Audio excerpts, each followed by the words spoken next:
When it came to the video game characters and franchises that I grew up with in my youth, they were mostly on the PlayStation consoles, and those were Crash Bandicoot and Spyro the Dragon. But in the middle of all that, there was another game that really sparked my interest, and that was Banjo-Kazooie. It is rather interesting that a beloved franchise like this has only gotten 5 games. Well, 6 if you count Diddy Kong Racing. So in this video, I'll be talking about my personal experiences about all of the Banjo-Kazooie games that I've played. It all started when a friend of mine had a VHS that promoted the game, showing off all the levels and such. He already had the game, so he felt like giving the VHS to me, and I'm still surprised that I still have that old thing with me.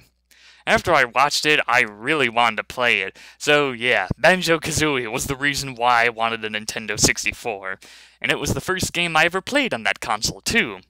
The levels were huge and wonderful, the characters were memorable with their designs and amusing personality.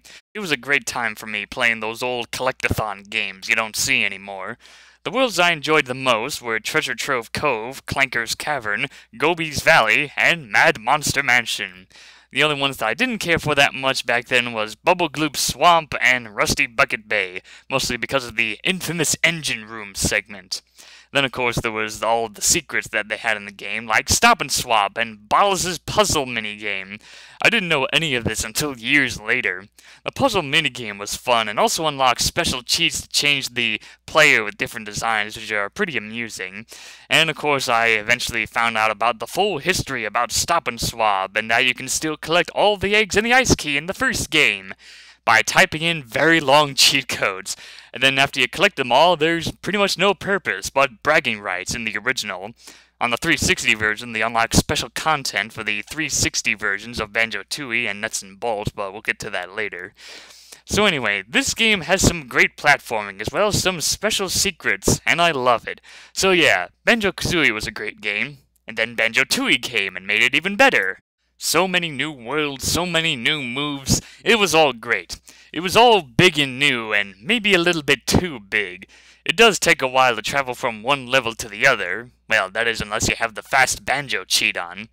Glitter Gulch Mine, Witchy World, and Jolly Roger's Lagoon are probably some of my favorite levels in the game. The one that I didn't care for that much was Grunty Industries, cause yeah, that factory just feels like a frickin' maze. And of course, we had Canary Mary. Yeah, that bitch with those finger-breaking races she puts you through. The one in the minecarts are okay once you get the hang of it, but then she becomes almost impossible to beat once you race her in Cloud Cuckoo Land. But yeah, don't have much to say about the sequel that hasn't already been said. It took what was great in the first game and added some more good things to play around with.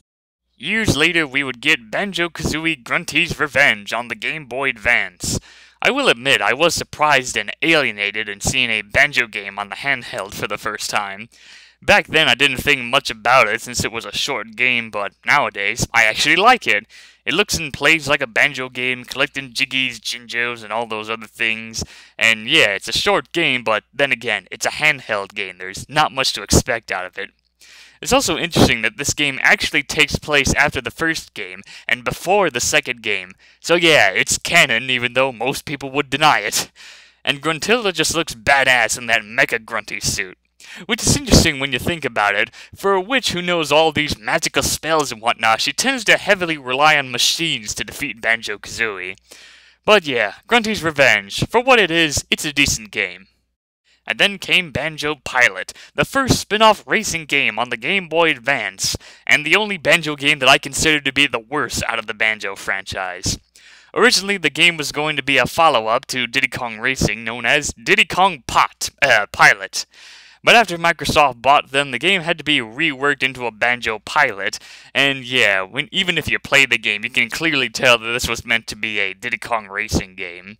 You collect trophies and ribbons, unlock special content from Cheeto the Spellbook, and that sounds all fine and dandy, if the game wasn't way too easy to beat. Sure, there are some tough spots here and there, but once you unlock Bottles, then you can unlock everything within a day. He's like the most overpowered racer in the game. So yeah, Banjo Pilot, very lousy game, and I'm sure it wouldn't make much difference if this was originally Diddy Kong Pilot. So many years later, Rare eventually announced a new Banjo game on the consoles, and I was super excited for it, Banjo-Kazooie Nuts and Bolts. That is, until they announced what system it was going to be for. Yeah, the minor changes didn't piss me off. The different style of gameplay didn't piss me off. What really pissed me off was that the game was only available for the Xbox 360. I waited almost 10 years for this game to come out, and yet it's on a system that I have no interest in. Yeah, I was really bummed out about that.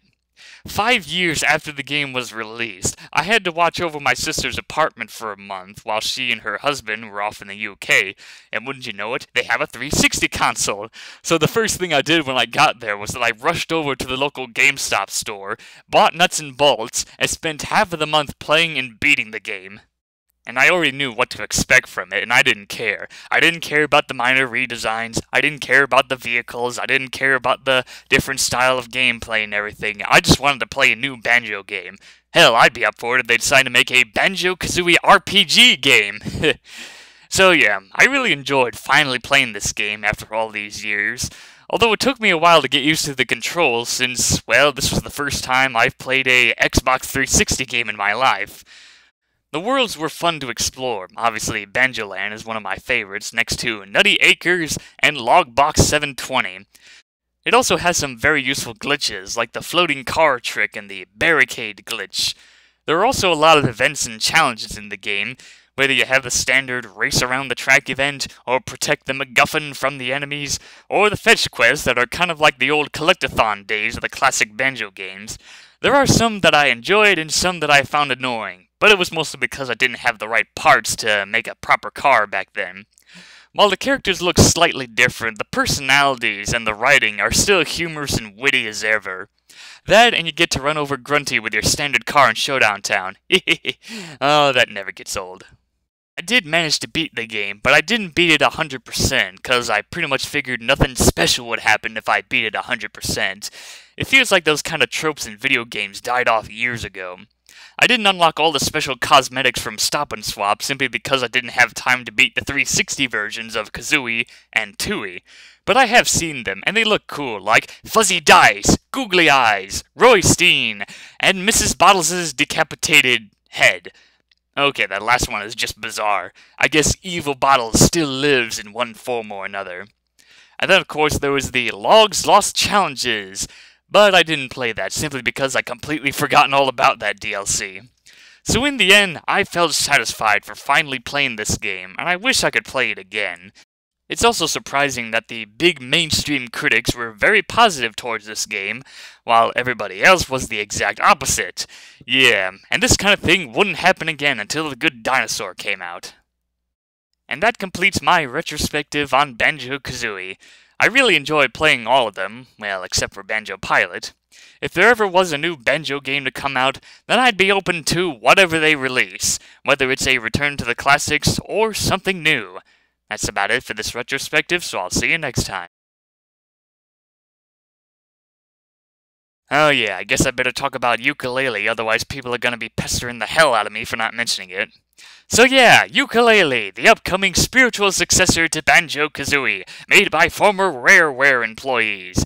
It's a game that interests me and scares me at the same time.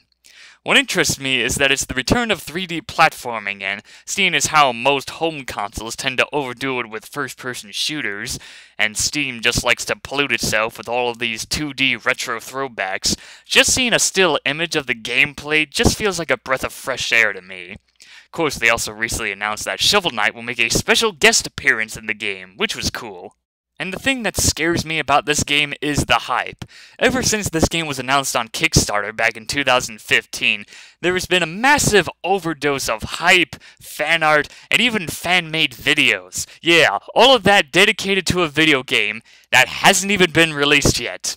So it feels like this game will be going down the route of not living up to its hype when it's released. And we've already had that happen before with other games, like Armacrog, the spiritual successor to the Neverhood Chronicles, and it was met with mixed reviews. And then we had Mighty No. 9, the spiritual successor to Mega Man, and, well, we all know what happened to that game. But if that doesn't happen, then there's still the second route. And by second route, I mean that the game's gonna get the Five Nights at Freddy's and Undertale treatment with its fanbase.